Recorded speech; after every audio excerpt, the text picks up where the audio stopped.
Bismillahirrahmanirrahim. Elhamdülillahi Rabbil alemin. Vessalatu vesselamu ala eşrafil enbiya'i vel murselin. Nebiyyina Muhammedin ve ala alihi ve ashabihi ecmain. Eşhedü en la ilahe illallah vahdehu la şerike leh. Ve eşhedü enne Muhammeden abduhu ve resuluh. Rabbi şrahli sadri ve yessirli emri ve hlul uqdeten min lisani yefkahu qavli emma ba'd. Əziz və hörmətli qardaşlar, Allahın müvəffəqiyyəti ilə təfsir dərslərini götürürük. Bugünkü dərsimiz Fil surəsidir. Fil surəsinin təfsirini, izahını, açıqlamasını götürürük. Keçən dərs Qureyş surəsini götürdük. Bugünkü dərsdə isə Fil surəsinin təfsirini Allahın izni ilə götürdük. Fil surəsi, əziz qardaşlar, Məkkədə nazil olan 5 ayədən ibarət surədir. Quran-ı Kərimdə sıra sayı 105-ci surədir. Nazil olma sıra sayı isə, məsələn, birinci nazil olan surə hansıdır? İqra bismi rabbikəl-ləzi xalaq.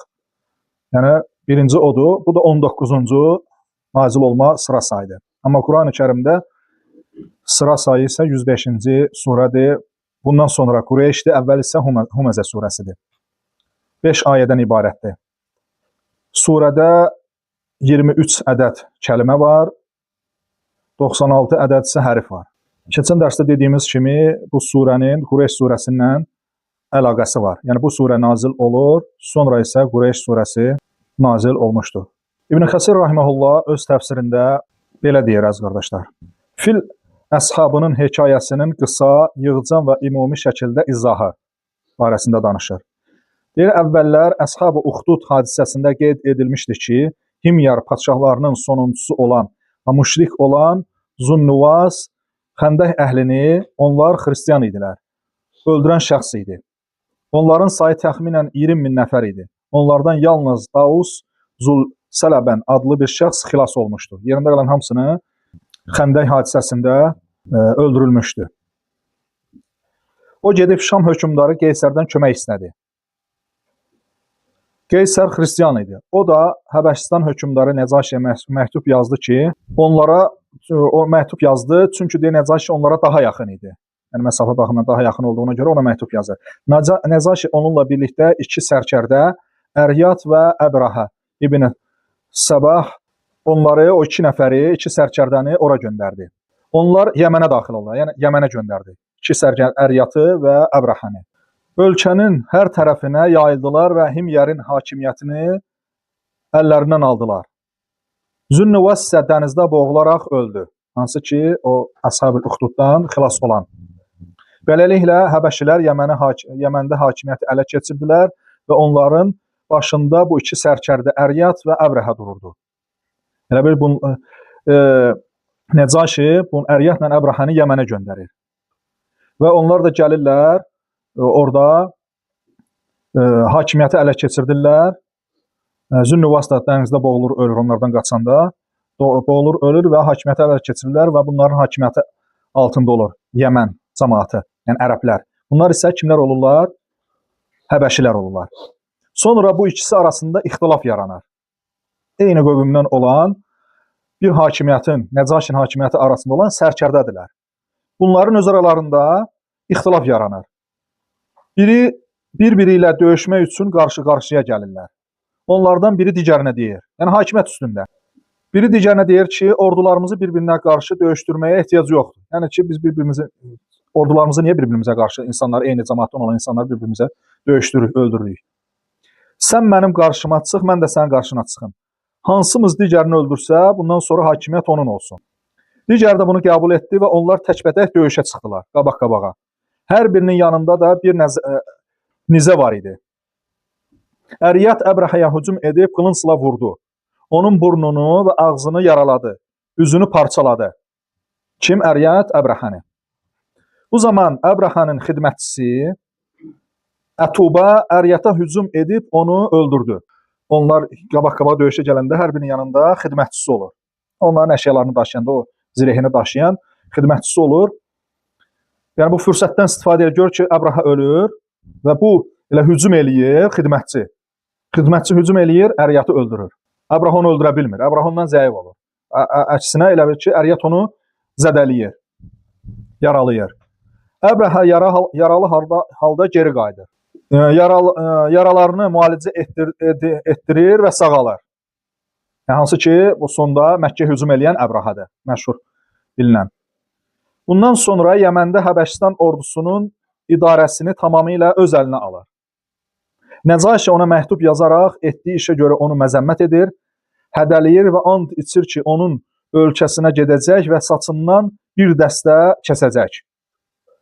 Və həmçinin deyir ki, onun, yəni ki, o torpağına orada ayaq basmayınca, onun saçını kəsməyincə ondan əl çəkməyəcək. Nəcaşi and içir. Çünki kimdir? Hakim Nəcaşidir. Bu da onun sərkərdəsidir. Öz aralarında o sərkərdədən düşən ixtilaf da, yəni bu haqsızlıq, yəni o haqsızlığı bunu eşidir.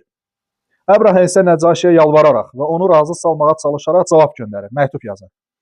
Elçi ilə birlikdə hədiyyələr və qiymətli əşyalar, həmçinin içində Yəmən torpağı olan bir kisə göndərir. Öz saçını da çəkilini kəsir. Qoy hökmdar bu kisənin üzərinə ayaq bassın, Yəmən torpağına.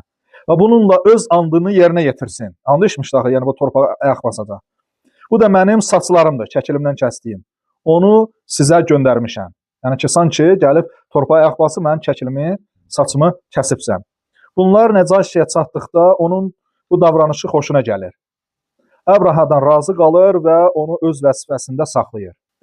Əbrahə Nəcaşiyə belə xəbər göndərir. Yəni bu, İbn Kəsir Rahimehullah Fil surəsinin təfsirində qısa və konkret formada təfsirdə bunu qeyd edir, əziz qardaşlar. Əbrahə Nəcaşiyə belə xəbər göndərir. Mən sənin üçün Yəmən torpağında elə bir kilsə tikəcəyəm ki, ondan əvvəl onun bənzəri tikilməyib. Bundan sonra Sənada, Yəməndə şəhərdir, böyük şəhərdir. Böyük bir kilsənin tikintisinə başlayır. Onun binası çox hündür, həyəti geniş və hər tərəfi bəzəkli olur. Ərəblər onun hündürlüyünə görə bu kilsəyə Qulleys adını verirlər. Yəni, orada yaşayan ərəblər də yerli cəmaat. Çünki Yəmən cəmaatı ilk ərəblər elə Yəməndəndirlər. Çünki ona baxan adam binanın həddindən artıq hündür olmasına görə az qala başındakı papağının yerə düşəcəyini düşünərdi. Yəni, başına o qədər qalır hündür olduğuna görə, yəni ki, başını qaldırıb baxanda yəni, başında olan geyimi papağı düşərdi. Ona görə elə ad verirlər. Əbrahə Əl-Əşram qərarı aldı ki, ərəblərin həccini Məkkədəki Kəbəyə olduğu kimi bu kilsəyə yönətsin. O bunu öz ölkəsində elan etsin. Ədnani və Qahtani ərəbləri bu qərarı bəyənmirlər, ikrah eləyirlər. Ədnan qəbiləsindən və Qahtan qəbiləsindən, yəni bu köklü ərəblərdir, qədim ərəb qəbilələridir. Bunlar bu qərarı bəyənmirlər. Qureyş isə buna çox şiddətli şəkildə qəzəblənir. Qureyş qəbiləsi bundan xəbər tutanda. Nəhayət onlardan biri Qulleysə getmək üçün fürsət tapır və gecə vaxtı içəri daxil olur. Orada içəri girir, oranı nəcisləyir. Kilsənin xidmətçiləri bu hadisəni gördükdə məsələni hökmdarları Əbrahəyə çatdırıb deyirlər. Bunu öz kəbələrinə qarşı qəzəbləndikləri üçün sənin bu kilsəni onların evinə bənzətməyindən narazı qalan Qureyşlərdən biri edib deyirlər. Bundan sonra Əbrahə and içir ki, Məkkədəki evə gedəcək və onu bir-bir daş-daş söküb dağıdacaqdır, yerlə yeksan edəcəkdir. Muqatil ibn Süleyman belə nəql eləyir, İbn Kəsir Rahimehullah deyir. Qureyşdən olan bir neçə gənc kilsəyə daxil olub orada od qaladılar. Həmin gün güclü külək əsirdi və od kilsəni yandırdı. Sonra isə kilsə yerə uçdu. Yəni uçurda yerə, dağılır kilsə. Bundan sonra Əbrahə hazırlıq gördü və qarşısına heç kimin ala bilməməsi üçün çox böyük, saysız hesabsız bir ordu ilə yola çıxır. Özü ilə çox böyük və iri, cüssəli bir fil də götürür. Belə bir filin misli görülməmişdi. Onun adı Mahmud idi. Deyilənə görə Həbəşistan kralı Nəcaşi bu fili Əbrahəyə göndərmişdi. Başqa bir rəvayətə görə isə onun yanında əlavə olaraq 8 fil də var idi. Bəzi rəvayətlərə isə 12 fil olduğu qeyd edilmişdi. Əbrahə fili Kəbəni dağıtmaq üçün gətirmişdi. Planı belə idi. Kəbənin sütunlarına zəncirlər bağlanacaq, zəncirlər filin boynuna keçirilərək, sonra fil qovularaq divarı bir dəfəyə yıxacaqdı. Yəni ki, zəncirlər bağlanıb sütunlarına, fillə onu dartıb yıxacaqdılar. Ərəblər Əbrahənin yürüşə çıxdığını eşitdikdə bunu çox böyük və təhlükəli bir hadisə hesab etdilər. Onlar düşündülər ki, Kəbəni qorumaq və ona qarşı hilə ilə gələn hər kəsin qarşısını almaq onların borcudur. Yəni, bəzi ərəb qəbilələri. Yəmənin adlı sanlı və hökmdar nəslindən olan Zunnəfər adlı bir kişi Əbrahənin qarşısına çıxdı. O öz qövmünü və digər ərəb qəbilələrindən olanları toplayır, qoşunlar toplayır. Əbrahə ilə döyüşməyə gedir. Allahın evini və Əbrahənin dağıtmaq istədiyi Kəbəni müdafiə etməyə. Onlar onun çağırışına cavab verdilər. Yəni ki, çağırır cəmaatı, insanları toplayır, Əbrahəyə qarşı gedirlər. Onlar çağırışa cavab verdilər və Əbrahə ilə döyüşdülər. Lakin Allah Taala'nın Beytullahı qorumaq və onun hörmətini uca tutmaq üçün müəyyən etdiyi səbəblə Əbrahə onları məğlub etdi. Zunnəfər əsir götürüldü və Əbrahə onu özü ilə apardı. Elə o Kəbəni dağıtmağa gedəndə. Sonra Əbrahə yoluna davam edir. Xəsəm torpağına çatanda Nufeyl ibn Həbib Əl-Xəsəmi öz qövmü Şəhran və Nahis ilə birlikdə onun qarşısına çıxır. Onlar Əbrahə ilə döyüşürlər. Lakin Əbrahə onları da məğlub eləyir. Nufeyl ibn Həbib əsiri götürülür. Hansı ki, o qəbilənin, Xəsrəm qəbiləsinin başçısı.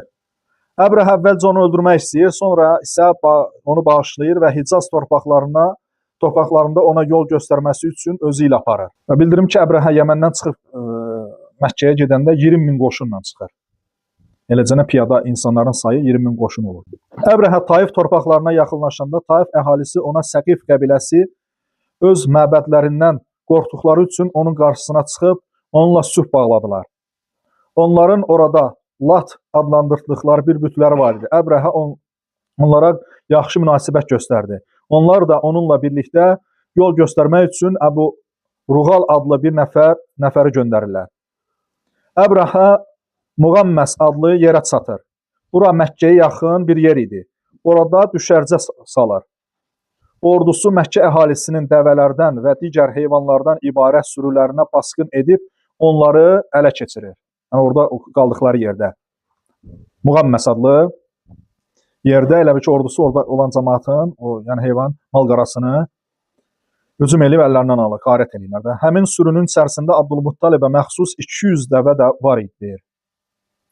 Bu sürüyə basqın edən Əbrahənin əmri ilə hərəkət edən ön dəstənin başçısının adı Əsvad ibn Məfsud idi. İbn İshaqın qeyd etdiyinə görə bəzi ərəblər onu şeirlə məzəmmət etmişdilər. Pisləmişdilər yəni.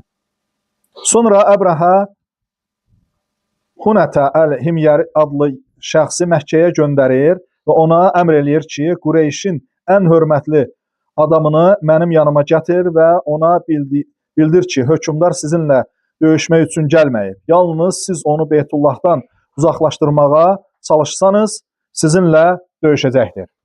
Hunətə Məkkəyə gəlir və onu Abdülmuttalib ibn Hişam göstərilir. O, Əbrahənin dediklərini Abdülmuttalibə çatdırır. Peyğəmbər sallallahu aleyhi ve sellemə babasına. Peyğəmbər sallallahu aleyhi ve sellem babasının adı Şeybətül Həmd olur. O, Abdülmuttalib onun kunyası, daha doğrusu ləqəbi olur. Abdülmuttalib deyir, Allaha and olsun, biz onunla döyüşmək istəmirik. Buna gücümüz də çatmaz. Yəni, Qureyşin Məkkə cəmaatını. Bura Allahın müqəddəs evidir. Onun dostu İbrahimin evidir. Əgər Allah onu Əbrahədən qoruyarsa, bu onun evi və müqəddəs ərazisidir. Əgər Allah onunla Əbrahə arasında mane qoymazsa, Allaha and olsun ki, bizim onu müdafiə etməyə gücümüz çatmaz, deyir. Hunətə deyir, elə isə mənimlə onun yanına get. Abdülmuttalib onunla birlikdə Əbrahənin yanına gedir. Əbrahə Abdülmuttalibi görəndə ona böyük hörmət göstərir. Abdülmuttalib gözəl simalı və görkəmli bir kişi idi. Yəni yaraşıqlı, gözəl simalı Abdülmuttalib, Peyğəmbər sallallahu əleyhi və səlləmin babası bir kişi idi. Əbrahə taxtından düşüb onunla xalçanın üzərində oturdu, sonra tərcüməçisinə dedi. Bu ərəb dilində danışır, o isə Həbəşi dilində danışır. Ondan soruş, istədiyin nədir? Əbrahə deyir ki, tərcüməçisinə, soruş ki, Abdülmuttalibin istədiyi nədir? Abdülmuttalib tərcüməçiyə deyir, mənim istədiyim budur ki, hökmdar məndən alınmış 200 dəvəni mənə qaytarsın. Hansı ki, o qoşundan, o ətrafda olan insanların hücum eləyirlər, o mal-qarasını, dəvələrini, heyvanlarını götürürlər. Onların içərisində də Abdülmuttalibin 200 dəvəsi olur. Deyir ki, mənim istəyim olsun, mən 200 dəvəmi qaytarın. Əbrahə tərcüməçisinə deyir, onunla görüşəndə görünüşü məni heyran etmişdi. Lakin mənimlə danışdıqdan sonra ona olan hörmətim azaldı. Yəni mən buna nə deyirəm? Bu məndən nə istəyir? Yəni dünya malı. Mən sənin 200 dəvən barədə danışığını gözləmirdim. Mən sənin dinin və ata-babalarının dini olan bir evi dağıtmağa gəlmişəm. Sən isə mənimlə onun haqqında danışırsan, dəvə haqqında danışırsan. Abdülmuttalib deyir, mən dəvələrin sahibiyəm. Evin sahibi isə öz Rəbbi vardır və o onu qoruyacaq deyir. Əbraha deyir, o məndən özünü qoruya bilməz. Abdülmuttalib deyir, sən və o özünüz bilərsiniz. Sən və özünüz bilərsiniz. Yəni ki, mən dəvələrimi deyir. Başqa bir rəvayətdə Abdülmuttaliblə birlikdə ərəb əyanlarından bir qrup da Əbrahanın yanına getmiş və ona Təhamə torpaqlarının sərvətinin 1/3-ni təklif etmişdilər. Evi dağıtmaq fikrindən əl çəksin. Lakin Əbraha onların təklifini qəbul etməmişdi. Əbraha Abdülmuttalibin dəvələrini ona qaytarır. Abdülmuttalib Qureyşin yanına qayıdır və onlara Məkkədən çıxaraq dağların başlarında sığınacaq tapmağa əmr eləyir. Çünki ordunun onlara zərər verəcəyindən qorxur. Yəni deyir ki, birdən insanlara da ordu, heyvanlar, fillər zərər verər. Sonra Abdülmuttalib Kəbənin qapısının halqasını yapışır. Qureyşdən bir neçə nəfər də onunla birlikdə Allaha dua edir və Əbraha ilə ordusuna qarşı Allahdan yardım istəyirlər. Qapının halqasından yapışaraq. Abdülmuttalib Kəbənin qapısının halqasından yapışaraq belə deyirdi. Ey Allahım, insan öz malını və ailəsini qoruyur. Sən də öz müqəddəs evini qoru. Onların xaçı və hiləsi sabah sənin hilənə və qüdrətinə qalib gəlməsin. İbn İshaq deyir ki, sonra Abdülmuttalib Kəbənin qapısının halqasını buraxdı və onlar dağların başlarına çəkildilər. Müqatil İbn Süleyman qeyd edir ki, onlar Kəbənin yanında 100 qurbanlıq dəvə saxladılar. Məqsəd bu idi ki, ordudan kimsə haqsız olaraq onlardan bir şey götürsə, Allah ondan bunun intiqamını alsın. Səhər açıldıqda Əbraha Məkkəyə daxil olmağa hazırlaşdı. Filini də hazırladı. Filin adı Mahmud idi, bildiyimiz kimi. Ordusunu döyüş düzülüşünə gətirdi. Onlar fili Məkkəyə tərəf yönəldikdə Nufeyl İbn Həbib gəlib filin yanına dayandı. Hansı ki, o böyük filə baxan nəzarətçi. Onun qulağından tutub dedi, ey Mahmud, çökmüş vəziyyətdə qal və gəldiyin yerdən salamat şəkildə geri qayıt. Çünki sən Allahın müqəddəs şəhərindəsən. Sonra qulağını buraxdı və fil yerə çöktü. Nufeyl İbn Həbib qaçaraq dağa qalxdı. Əbrahanın, yəni gəlib qulağına, filin qulağına deyir ki, ey Mahmud, çökmüş vəziyyətdə qal. Yəni fil hələ də yerdə oturmuşda çökmüş vəziyyətdə idi. Deyir ki, ey Mahmud, adı ilə, çökmüş vəziyyətdə qal və gəldiyin yerdən salamat şəkildə geri qayıt. Çünki sən Allahın müqəddəs şəhərindəsən. Əbrahanın adamları fili ayağa qaldırmaq üçün onu döyürlər.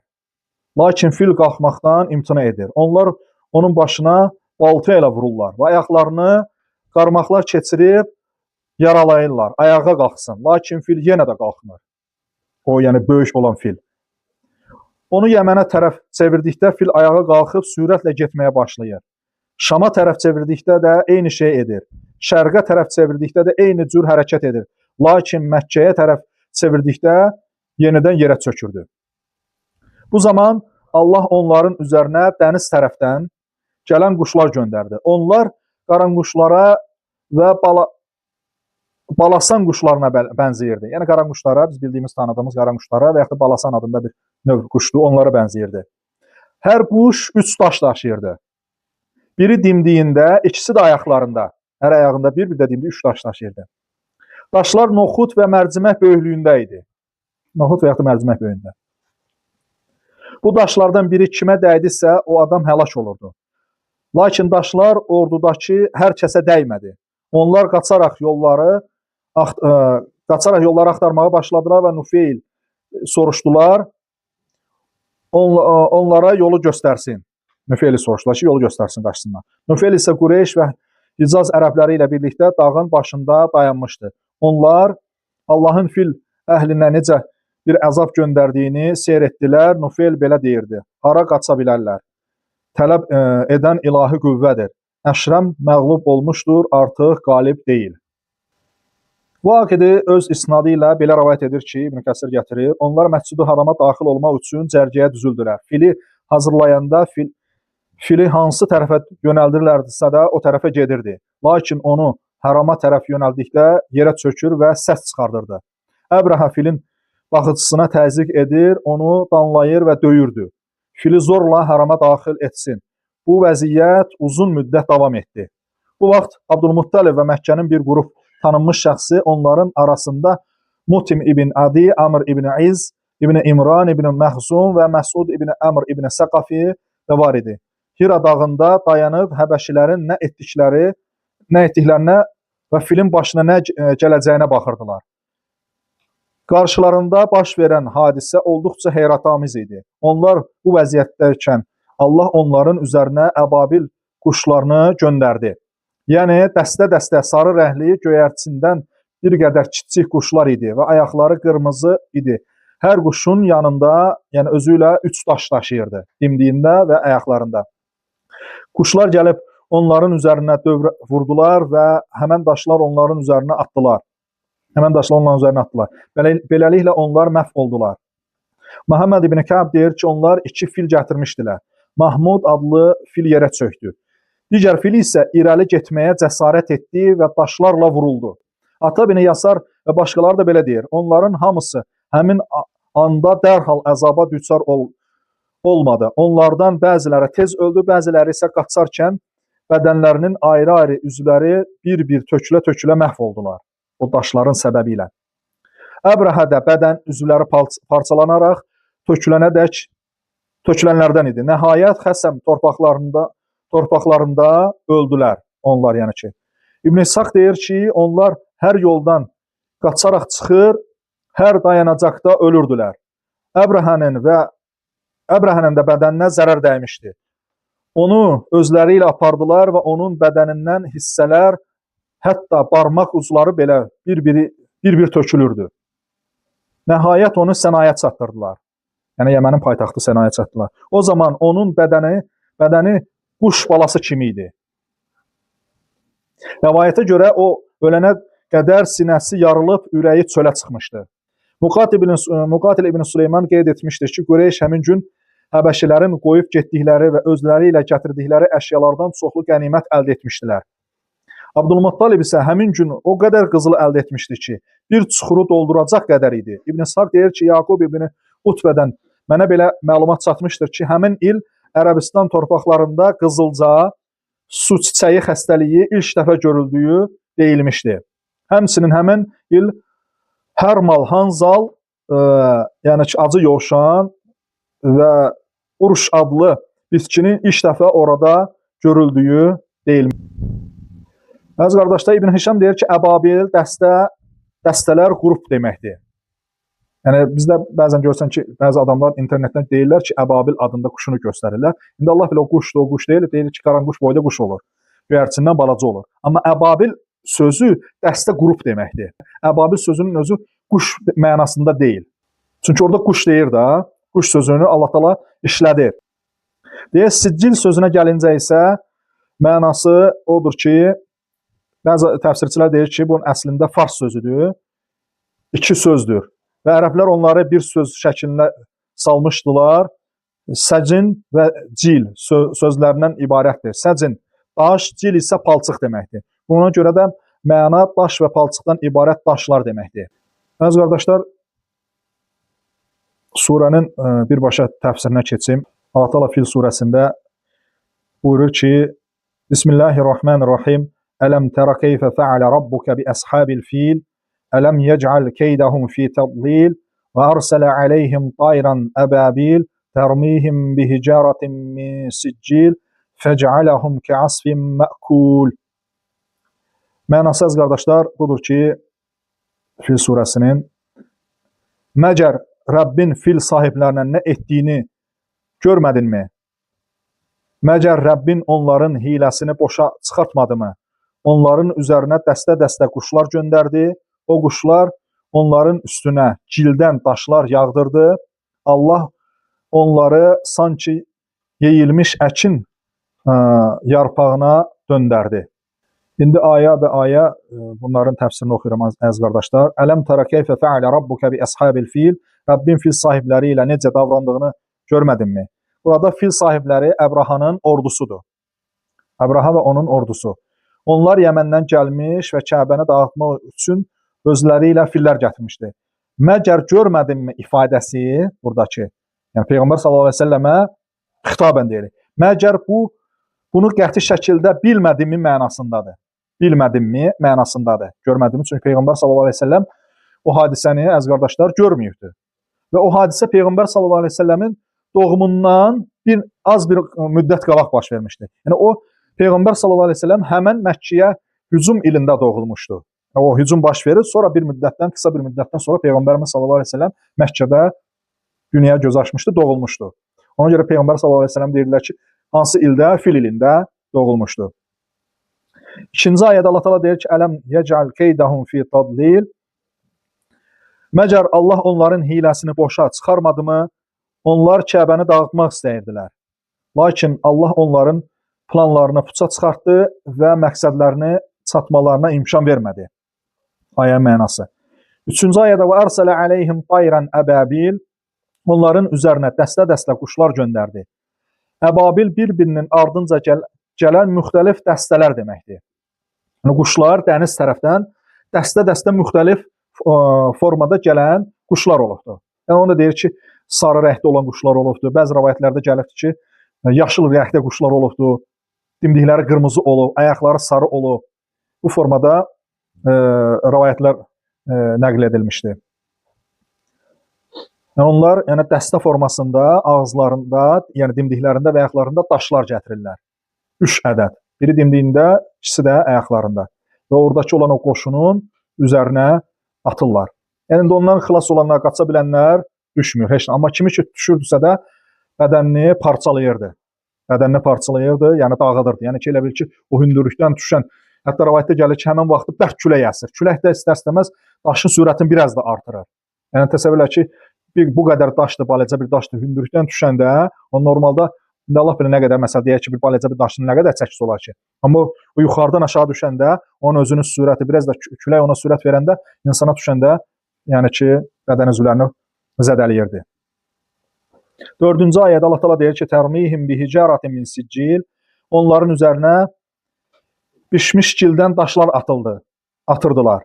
Allahın göndərdiyi quşlar həmin orduya kiçik daşlar atırdılar və Allahın izni ilə onları məhv edirdilər. 5-ci ayədə Allah Teala deyir ki, fəcəaləhum kəasfin mə'kul. Beləliklə onları yeyilmiş əkin yarpaqları kimi etdi. Yeyilmiş əkin yarpaqları kimi etdi. Deməli, əziz qardaş, yəni Allah onları tamamilə məhv etdi və gücsüz, parçalanmış vəziyyətə saldı. Bu nə deməkdir? Yəni, bax, fikir verin, dolu düşür ki, görsə xırda doludur. Əkində olan ağaçlar və yaxud da bitkilər, dolu görsə onun yarpağını necə eləyir? Kəsir, didir. Yəni hər kəs onu görüb də, yəni internetdə də olsa və yaxud da ki, indi rayon yerində, kənd yerində hamımız yaşayırıq, görürük onu. O dolu düşəndə necə eləyir ağacın yarpaqlarını? Kəsir, parçalayır.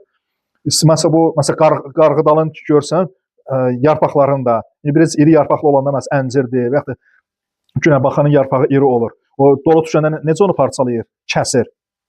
Eləcə o düşən o xırda o daşlar deyir ki, əkin, yəni onları yeyilmiş əkin yarpaqları kimi etdi. Yəni o dolu düşəndə yarpağı nə eləyir? Yeyilmiş kimi eləyir də, zədələyir, kəsir, doğrayır. O formada insanları o formada etmişdi. O quşların dimdiyindən, ayağından düşən, o hündürlükdən düşən o daşlar. Yəni sanki elə üzərinə dolu düşübdü. Dolu düşübdü. Əziz qardaşlar, surədən götürülən dərslər nədir? Allah öz dinini və müqəddəs evini qorumağa qadirdir. Maddi güc və çoxluq Allahın qarşısında heç nədir. Nə qədər maddi güc olsa da, çoxluq olsa da, Allahın yanında, qarşısında heç nədir. Qələbə və yardım yalnız Allahdandır.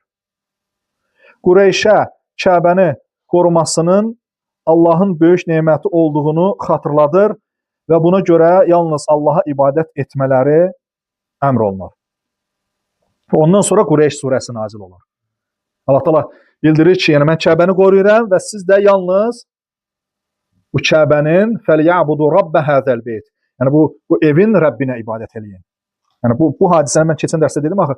Yəni ki, bu iki surənin bir-birinə əlaqəsi var. Fil surəsi nazil olur və ondan sonra da Qureyş surəsi nazil olur.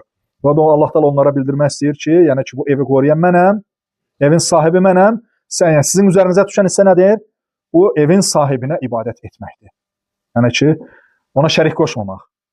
Yəni evin də yanında bütlər qoyub Allaha o bütləri Allahın evin yanında şərik qoşmayasınız. Beləcə əziz qardaşlar, Fil surəsinin təfsiri idi. Allah Taala'dan istəyirəm, Allah Taala bizi eşidib faydalanardan etsin. Allah Taala'dan istəyirəm, Allah Taala bizi öz dinində fəqihlərdən, dərin bilgi sahiblərindən etsin. Allah Taala'dan istəyirəm, Allah Taala bizim bütün günahlarımızı bağışlasın, bizi əfv etsin. Allah Taala'dan istəyirəm ki, Allah Taala bizi daimi harada olduqsa olaq, qorusun, hifz etsin. Allah Taala'dan istəyirəm, Allah Taala bizi burada yığıb cəm etdiyi kimi uca cənnətdə sevimli Peyğəmbəri Muhammed sallallahu aleyhi ve sellem yanında bizi yığsın, cəm eləsin, toplasın. Daha doğrusunu Allah bilir və sallallahu aleyhi nəbiyyina Muhammedin və alə alihi və ashabihi əcmain. Subhanakallahumma bihamdik. Əşhədu ən la ilahe illə ent, əstəğfiruka və ətubu ileyh.